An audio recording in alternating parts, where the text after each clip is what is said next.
Hello, everybody. Karen Hinkle Romando here. Karen's Green Country. Um, I just, it's, um, whoa, sorry. Just want to get this together here so I can show you what I'm doing. And today it's learning about how to create a planogram for your gardening. Okay? And this is what I've been doing for many years now. It's been helping me a lot to take notes and how things grow and how much produce I get. I do weigh it on the scale if I find that I've been producing a lot of food for me. I did that at the beginning. Now it's like kind of fizzling out for some reason. Uh, the pumpkin, at least.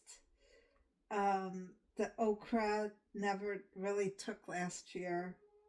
Um, I don't know why. It's been in the same spot, nutrients and everything. Um, but this is what I do. So get yourself a notebook for all you beginners out there. It's always important to start small. That's how I did it, and I worked my way up.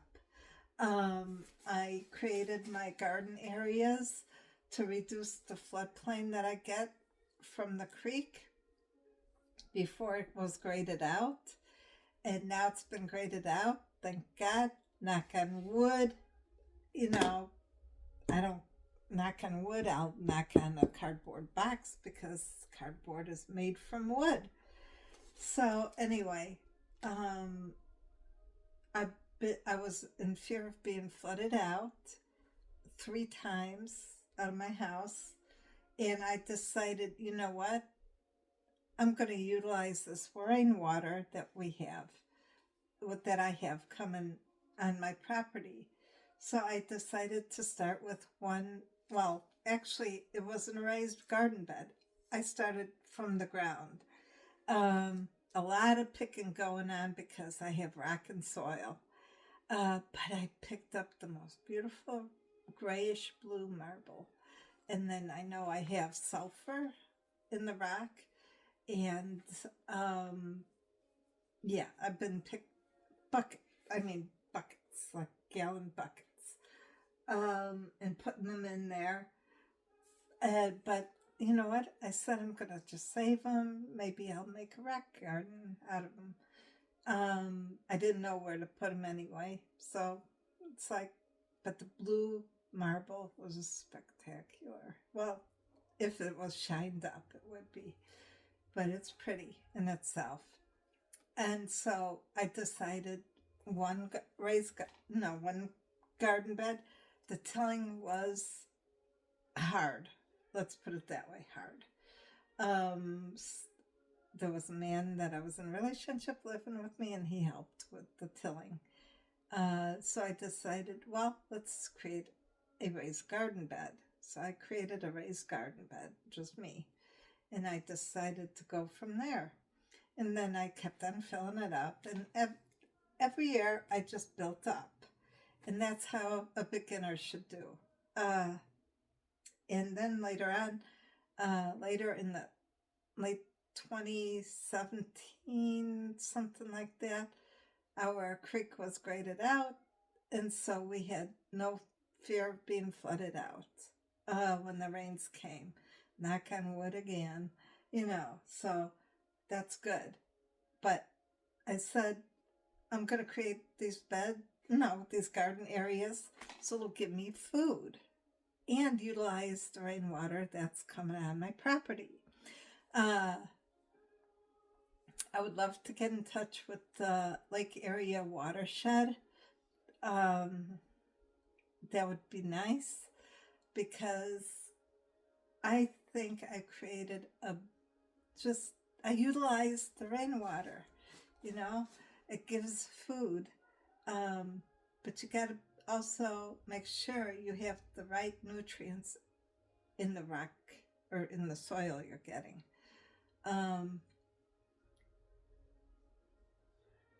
I've been, let's see, this is how I actually started out.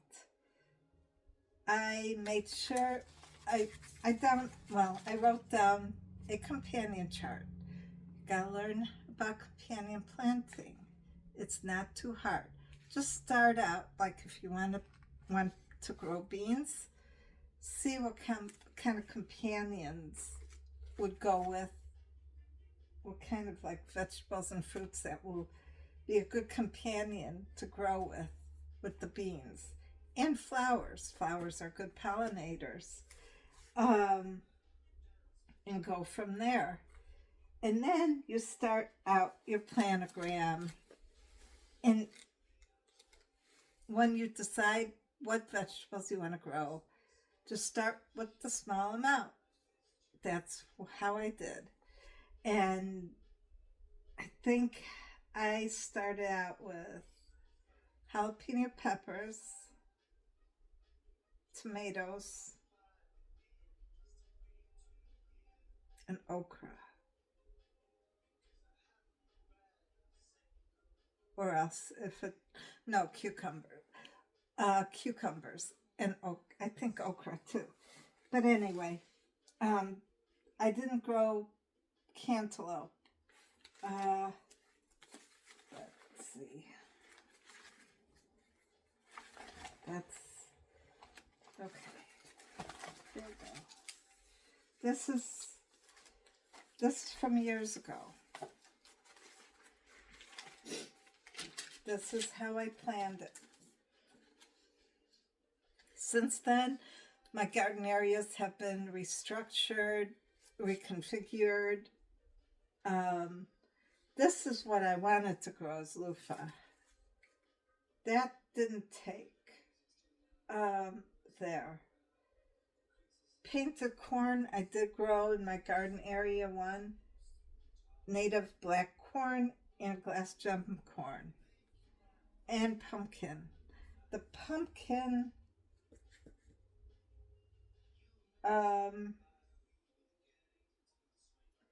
this was in the year, I don't know what year this was, 2022. Okay, now before this happened, I had just pumpkin over here, and that flourished. I mean, just flourished everywhere. It even grew over the fencing that I had put up. And that since then, I learned it's going to grow on a hill. All right. Because it just fizzled out the way where I had it planted the past few years. And I didn't get anything. Plus, the heat was enormous out here. And just the heat. When that heat comes in, it's boom. Dry weather all the way. So I have to also configure planting for drought. So I have to plant things that I like to eat that's good for my health, like to lower cholesterol, and what else was I doing? And that I just like eating, mainly. So the cucumbers will be it. Artichokes I tried to grow. I don't know what happened. But this is how I created my chart. All you do is a rough draft. And then decide where you want to plant your seeds. I direct sow. I don't bother starting my seeds in the house. I don't have room for it. Plus, last year I started the seeds in the house, and it was disappointing because I just learned today from M.I. Gardner that those covers you get for the trays, they're not really for beginners. You have to know how to work with the humidity and the temperature that it creates and the watering. So, so right now, this is 2026. I label each section. I leave enough room for, in case I do get produce, bunch of produce, I can use my scale that's up there on my refrigerator. It's a produce scale, and weigh my harvest. And at the end of the year, I'll look back and see how many pounds I get from that little area I planted in. So I'm right now, I mark area 1, that's in the front. All right, like I said, this all changed as years went by. This is where my woods are in a pile that need to be shredded up and wood chipped. This area, I don't know what I'm gonna do with it. I was using it as my mulch area last year, and I bought a bag of shallots. Oh man, talk about growing in compost. Oh, you need compost to grow in. All right, that gave the shallots a lot of vitamins, and oh, I had a great amount of shallots. I wish I could have planted more. And then here would be my Three Sisters gardening. So Three Sisters gardening is with corn, pumpkin, and green beans. Well, the green beans on my property, the green beans get eaten up by these tiny little pesky bugs. Gnats, garden gnats, I would call them. And I can't do brassicas on my property, which I wish I could, because the bugs eat the cabbage, the leaves, also the broccoli. And I think one year I planted cauliflower, but the cauliflower never took. Brussels sprouts, I don't know what happened. I don't succeed in them at all. So this will be marked up as corn. Corn in the back. It might be glass gem corn because I have a lot of glass gem corn. And that is so good. You could even eat it fresh. And it's so nice and sweet. And then in pumpkin,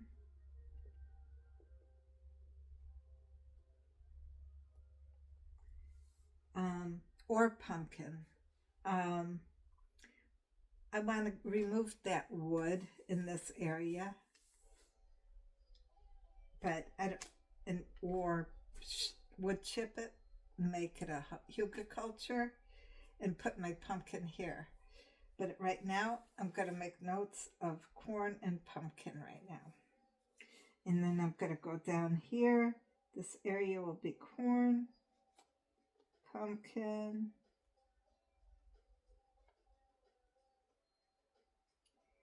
it might be zucchini squash too.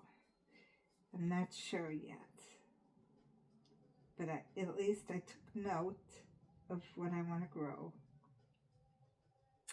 I know I would love to grow more onions and shallots, so I'm going to write that down because that succeeded there.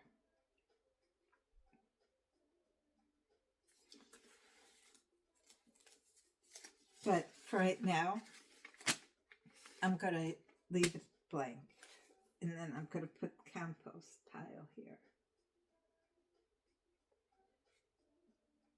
Because that is exactly what it is right now, is compost pile.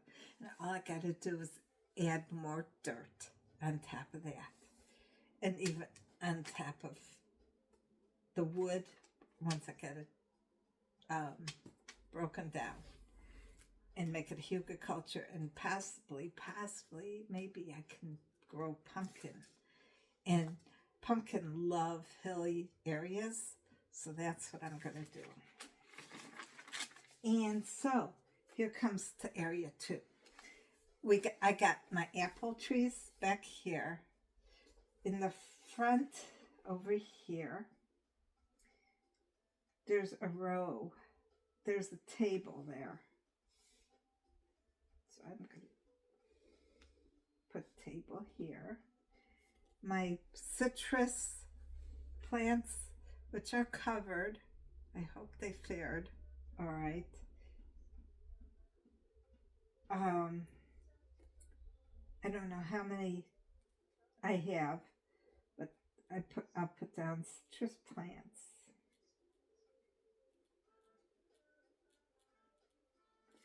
I don't know how many I have had survive. I covered. I know one is a grapevine. The other grapevine didn't fare well. I dug them up, and I don't know. We'll see what this one does this year. I should be having a lot of grapes right now because these are old plants. Grapes. And this year, I have to trellis them.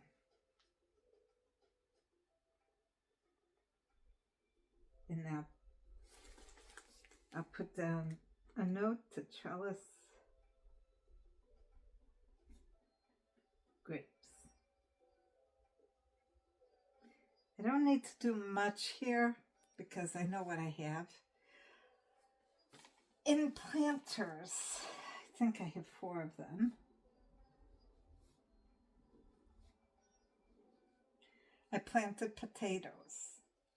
2 were Yukon. I know this one back here was Yukon. Yukon Gold. And then Norland. Red Norland. All right.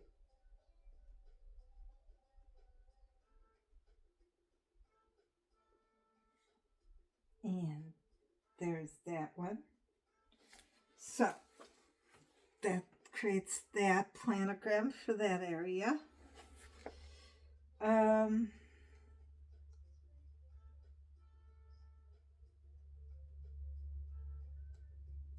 Okay, this is area 2. Well, there is a plant, a raised bed right over here. Okay. Now we'll bring us to the next page, area 3. I'm going to put down area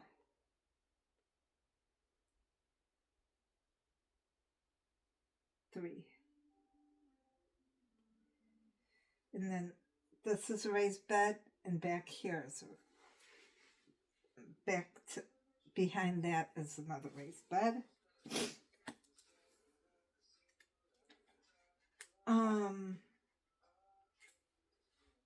I want to plant my marigolds.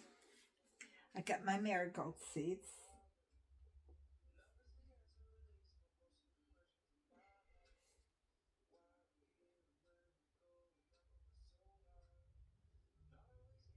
And I'm going to put them in planters this year. I'm not going to put them around the apple tree.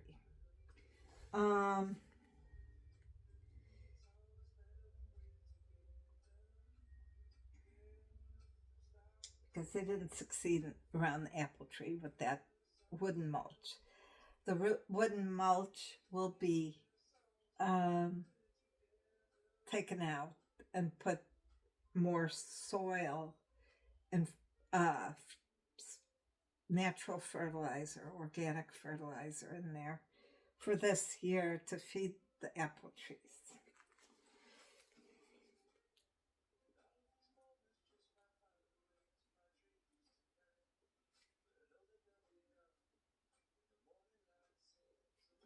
And that was wooden mulch, which I'm not going to do anymore.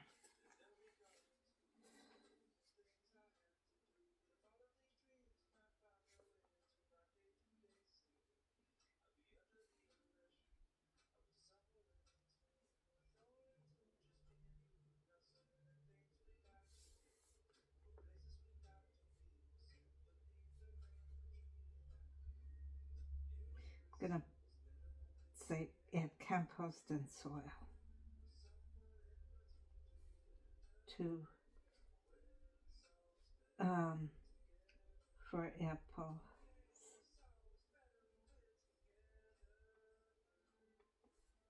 to feed from. Okay. All right. And that takes care of area 2. I put down my notes. It's a lot of work. I'm glad I'm putting down my notes. Then I'll know what to do when it comes to that area and that time.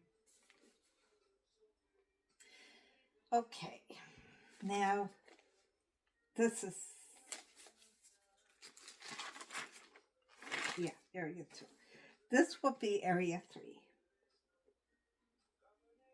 Now, last fall, I had a jar of garlic, okay, that I just peeled off, and left in the jar in my refrigerator. And it was jam-packed. There were 2 jars. And eventually, they grew roots. It's like, oh my God, this is how you grow the roots. Wow.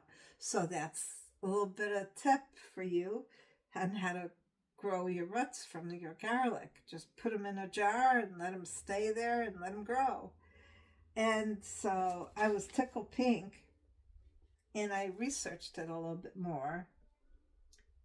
And I decided to put them in the ground in the back of this, where I used to have my cucumbers growing, but not anymore because this area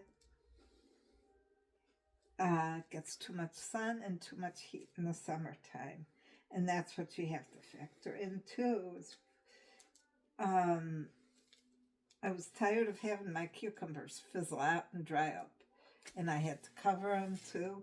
And it's like, this is not happening. This is not getting enough water. The sun is crisping them up in the summertime because it's too hot. So I decided with I had beans there last year.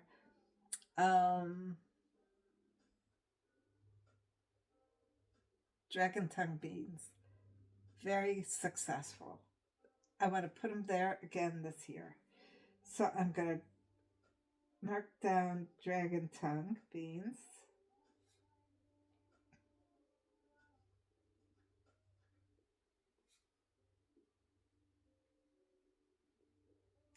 But I have to be very careful because I put 3 rows of garlic. I used those garlic cloves that sprouted in my jar. So I'm going to put garlic down 3 rows. They are planted already.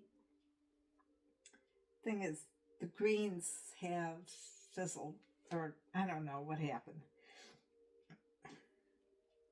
But I might have to protect them. Something might have ate the tops, I'm not sure. But when it comes to springtime, I'll know. If that garlic clove took and created a root system down below, it'll sprout back up with greenery. And then I'm going to have some nice garlic that I have to really protect from the groundhogs and the rabbits. I know rabbits come on my property too. And I have a fencing system around it, but there's an opening to where they can freely come in and out. So I have to secure that garden this year. But that's that plan. I think the dragon tongue beans are compatible with the garlic.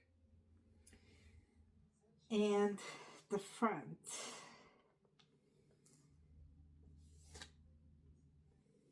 So the front has front of this garden bed here is another garden bed.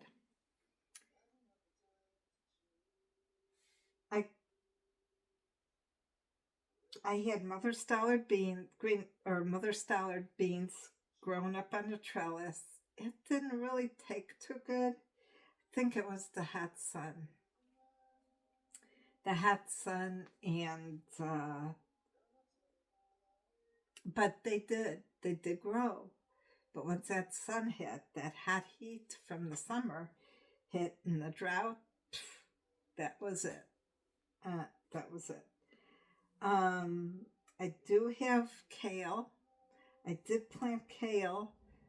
Actually, when the kale kind of died off, I should have kept them in there. But I took out all the plants with the seeds, and I put it on the side, all the seeds dried out, and it's like I was going to put all the seeds in a packet. I said, no, I'm just going to toss them back into that area again and see what happens. Daikon radish I grew there. There was a big long piece of daikon radish. I think I cooked it up with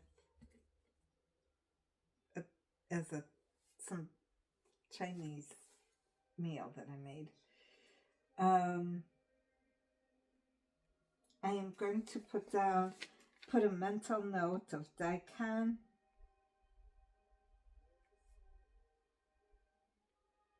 radish,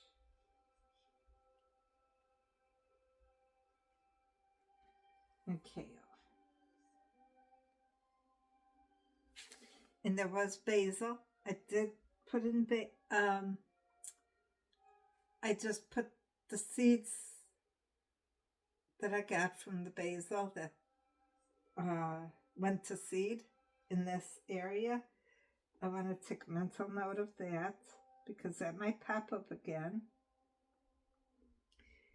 And all I did was put the seeds back there, and there was actually a plant starting to grow again. A couple of plants that got that tall last year before the freeze hit. And I'm going to put down Mother Stallard beans here just in case something pops up. I'll know where it's at, know what it was.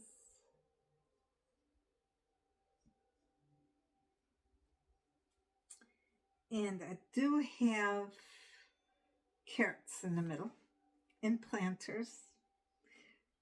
God knows what's going to happen with them. They're in 3 planters.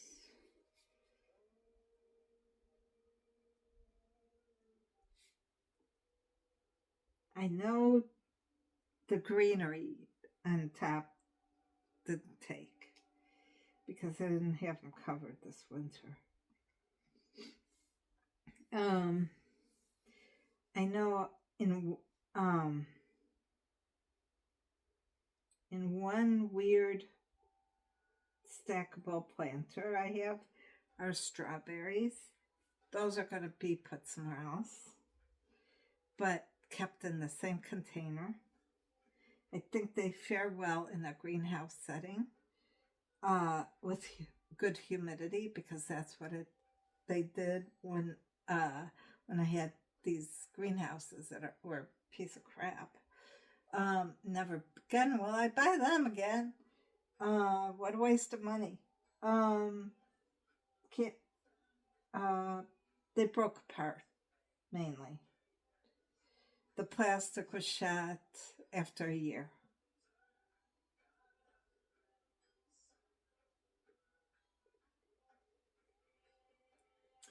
Okay, and I'm probably going to have to feed the strawberries this year. Oh, mint. I have mint, some kind of mint, and chamomile in them. Rectangular planter.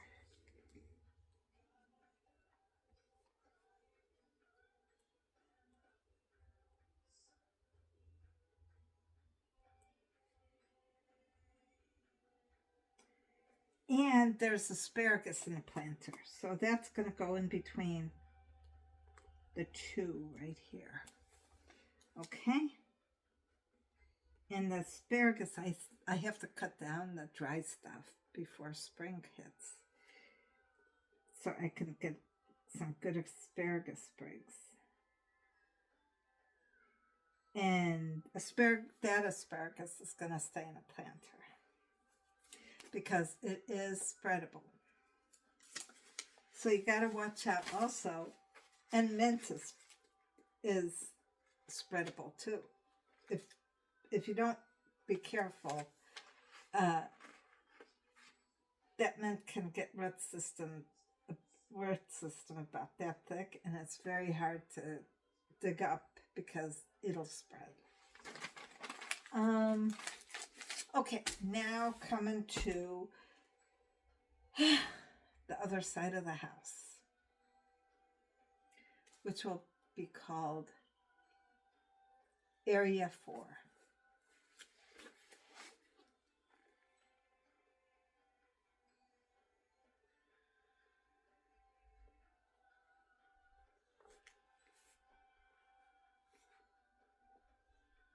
Now put down bedroom side,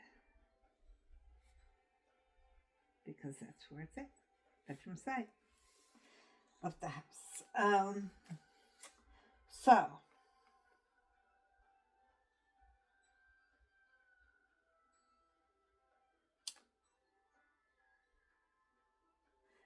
this will be Area 4A.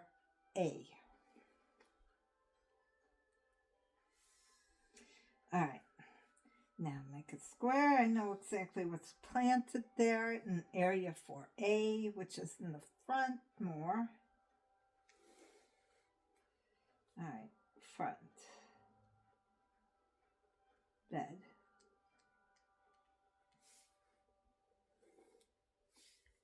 All right.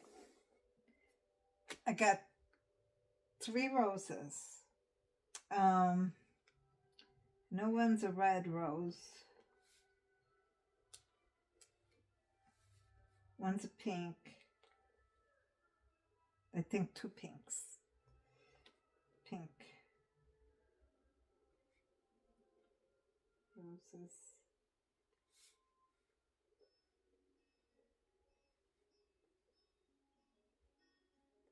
And one's a red rose. How I got a red rose, I don't know. It was supposed to be white, pink, and white. Or pink, white, and pink. Because it would be a tribute to my mom, who grew pink roses on our property, on our childhood home. And that's what I wanted. I wanted peonies. I love the rhizomes are really good, doing good. But every year, I don't know if it's the location that it's in, but they're getting brown spots on the leaves all the time. And no peonies, no flowers. And it's like, so I might have to move those onto my new porch that I got and see what happens there.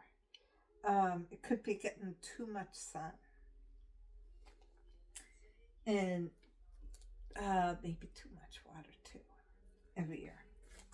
I feed them every year too, so we'll see. So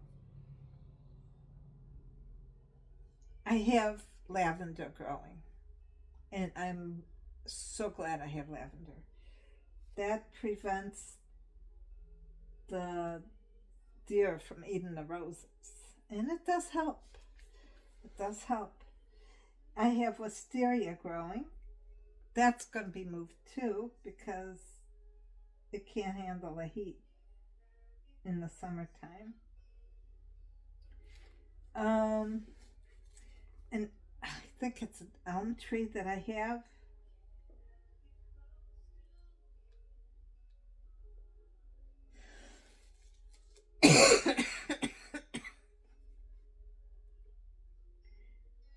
And I transplanted that when I dug it up from the backyard. But the lavender, very successful. Very successful. I plan on growing or making soaps with my lavender. Um, so that right down lavender there. It's taken really good. Even throughout the winter time, it's really taken really well. It didn't die at all. I mean, it did get funny, but it didn't fizzle out and dry up and die on me. They're very hardy. I don't know if it's the edible kind, so that's why I don't use it for any culinary. I'll use it for my soaps.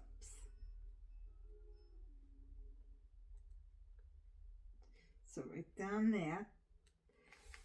And my peonies. My peonies are in a planter.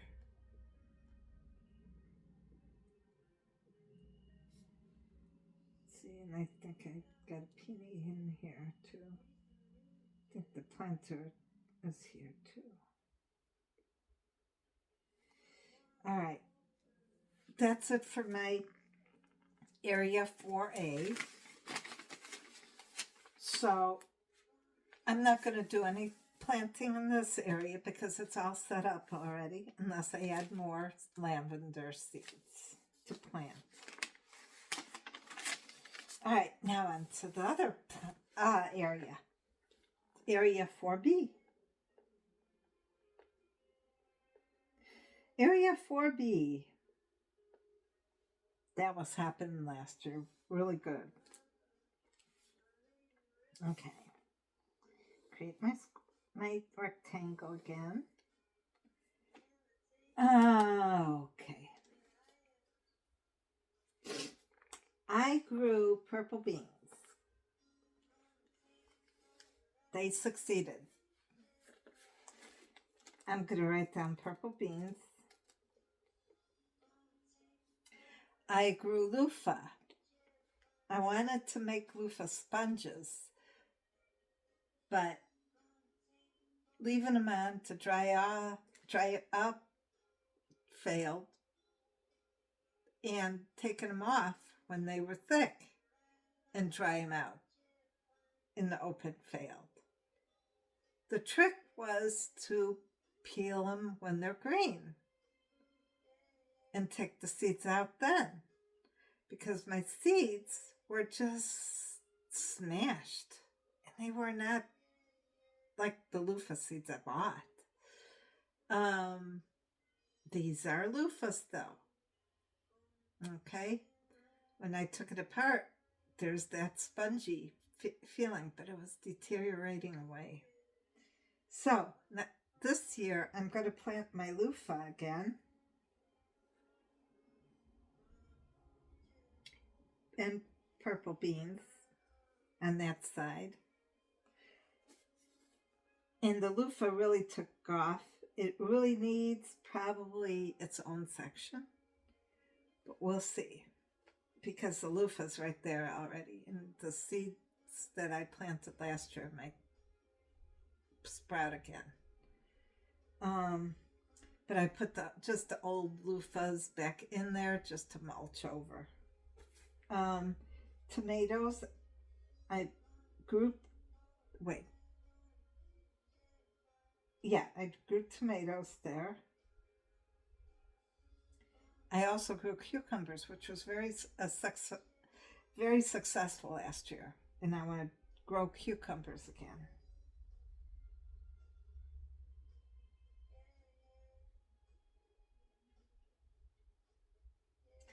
Snap peas, I did try to grow there, but they never really took. And I tried other years, snap peas, they never took. So the snap peas are going to go in a different location, somewhere. I don't know where, but it's going to be in a planter for those.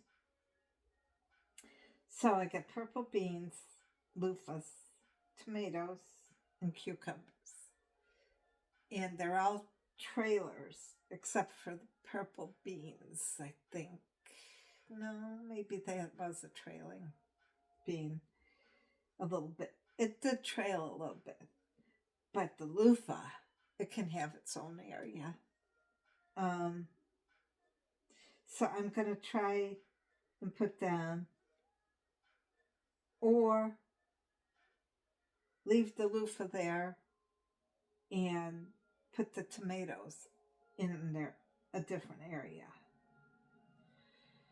Put in different raised bed. So the next raised bed will be area 5, which I have an area for that already. That's where my trailing hydrangeas that didn't take were in that spot. And I got the wood there and ready to go from my porch being disassembled. And I'm going to repurpose that and make it a raised bed, another raised bed. And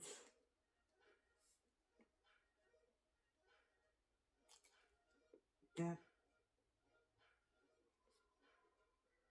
and hopefully it doesn't get too much sun over there where the trailing hydrangeas were. 2 out of 4, 2 out of 4, 3 out of 4 survived. I had pulled them all out and I put them in planters, self-watering planters. And with those self-watering planters, you got to be very careful not to overwater. And I had my berries trees in there, and they failed. They died on me. I don't know what happened. Maybe too much water. And I think that's what happened. Too much water. And that's sad because I spent a lot of money on each plant. And never again will I do that. Because I actually think it was the brand that I bought. Because I had a raspberry,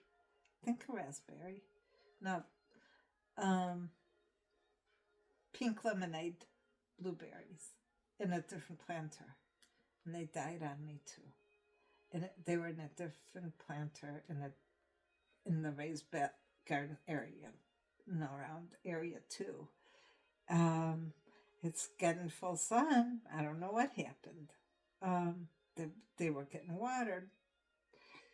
But I think it has to do with the brand.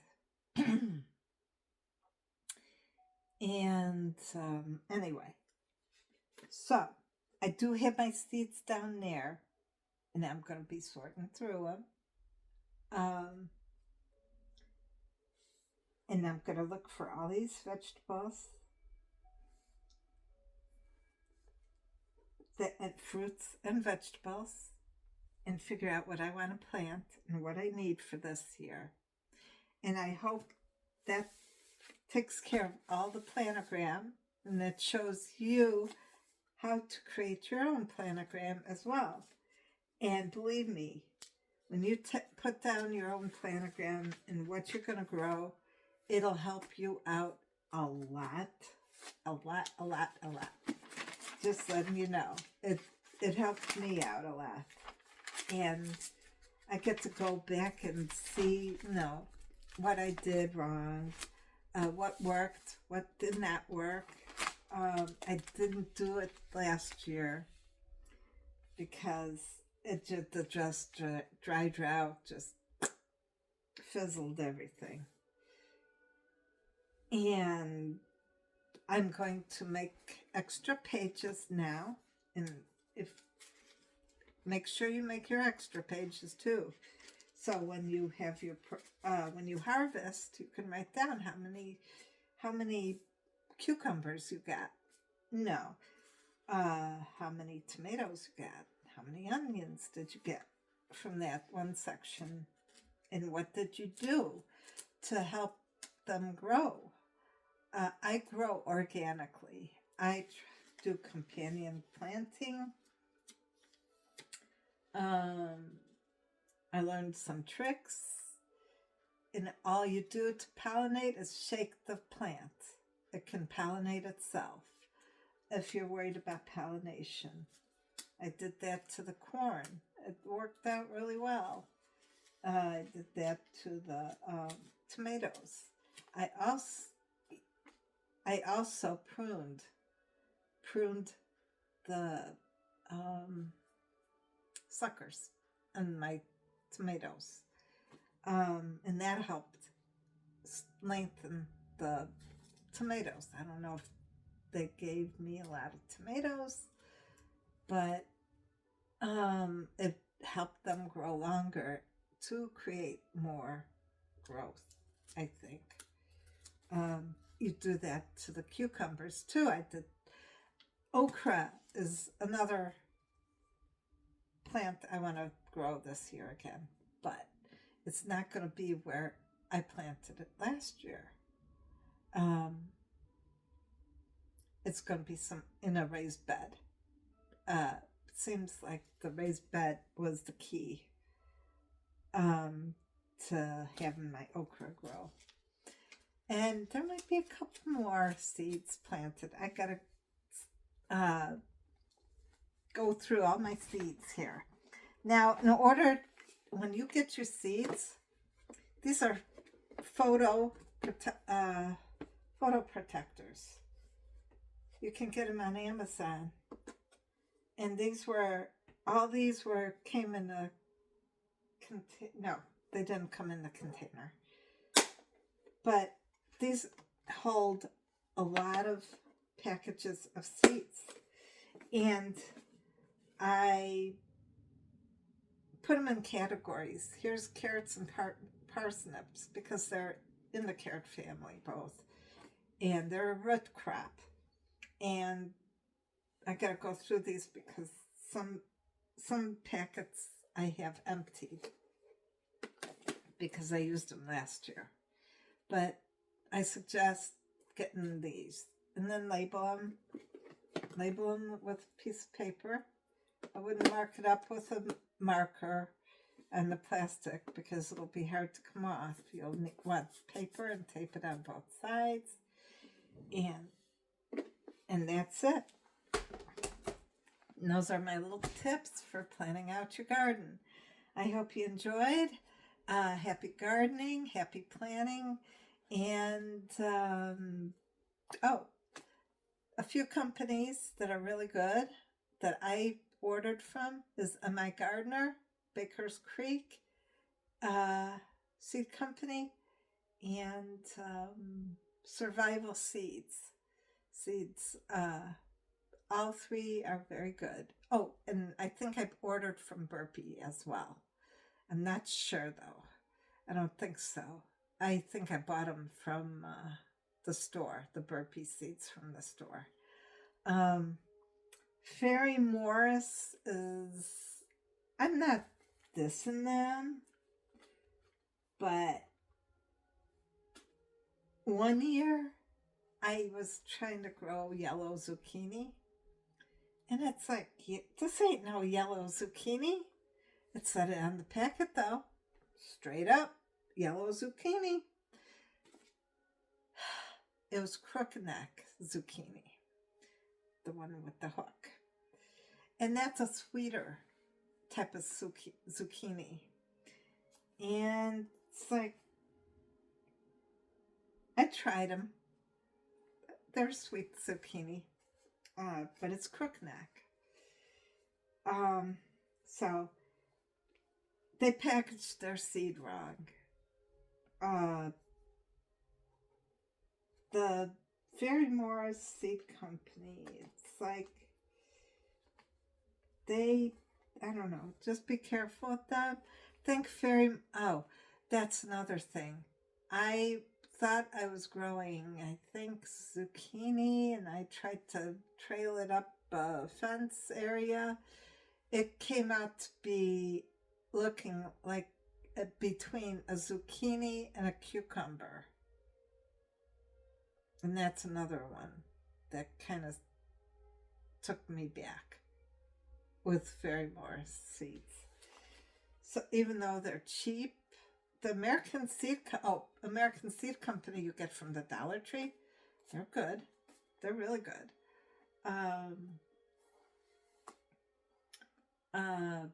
But yeah, just be aware. That's all. Just be aware. You know, those are the only 2 times that I had problems with Ferry-Morris seeds. But they are good. They are good. You know, I think I got my marigold seeds from them. And I grew them, and then every year I pick my seeds off the marigolds and save them. I got so many seeds right now for marigolds. I'm going to start growing my marigolds and having a production type of thing going on, you know, since everybody loves marigolds. And it's like, why not? I got enough seeds to, you know, grow my own and sell them. Sell the plants, hopefully, somewhere at a farmer's market or that. Anyway, I better let you go. I got to get going. I got to put out a light in the house. The sun's going down. Anyway, have a good day. Happy gardening, happy planning, and happy ordering. Order some catalogs, but you might be paying